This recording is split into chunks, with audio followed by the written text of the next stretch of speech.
వీడియోల కోసం మా అమరావతి గళం ఛానల్ని సబ్స్క్రైబ్ చేసుకొని బెల్ ఐకాన్ నొక్కండి.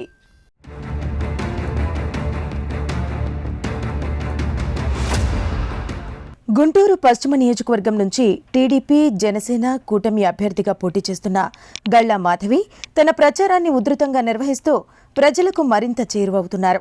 మే 4వ తేదీన 42వ డివిజన్ ఎస్వీఎన్ కాలనీ 4వ లైన్ నుంచి ప్రచారాన్ని ప్రారంభించిన గళ్ళా మాధవి కాలనీవాసుల సమావేశంలో పాల్గొన్నారు. ఈ సందర్భంగా ఆమె మాట్లాడుతూ 5 ఏళ్లుగా వైసీపీ నేతలు విభజించు పాలించు క్యాష్ క్యాస్ట్ రాజకీయాలు మాత్రమే చేశారన్నారు. ఏపీని అభివృద్ధి చేయకపోగా 3 రాజధానులంటూ 3 ప్రాంతాల ప్రజలను విభజించారని మండిపడ్డారు. నిజమైన అభివృద్ధి సంక్షేమం కావాలన్నా ఎన్నికల్లో మంచి నేతను ఎన్నుకోవాలని గళ్ళా మాధవి పిలుపునిచ్చారు. అనంతరం 22వ డివిజన్ కాలనీవాసులతో జరిగిన సమావేశంలో పలువురు యువకులు మహిళలు టీడీపీలో చేరారు. యువత చేరికతో తెలుగుదేశం పార్టీ బలం మరింత రెట్టింపైందన్నారు. ఏ పార్టీ ఎన్నికల్లోనైనా గెలుపును నిర్దేశించే శక్తి యువతకు ఉందని, జగన్ పాలనలో ఉద్యోగాలు కల్పించలేకపోవడంతో యువత శక్తి నిర్వీర్యం చేశారన్నారు.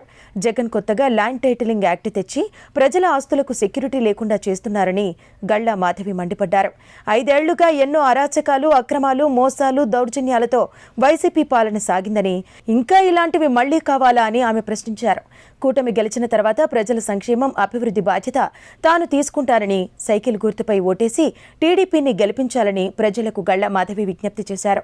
19వ డివిజన్లోనూ పలువురు మహిళలు, యువకులు గళ్ళా మాధవి సమక్షంలో టీడీపీలో చేరారు.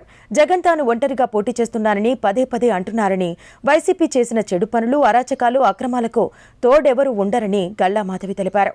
వైసీపీ పాలన అంతం చేయాలంటే అందరూ కృతనిశ్చయంతో సైకిల్ గుర్తుకే ఓటు వేసి గెలిపించాలని గళ్ళా మాధవి పిలుపునిచ్చారు. 28, 29 డివిజన్లలో గళ్ళా మాధవి రోడ్ షో నిర్వహించగా ప్రజల నుంచి విశేష స్పందన లభించింది.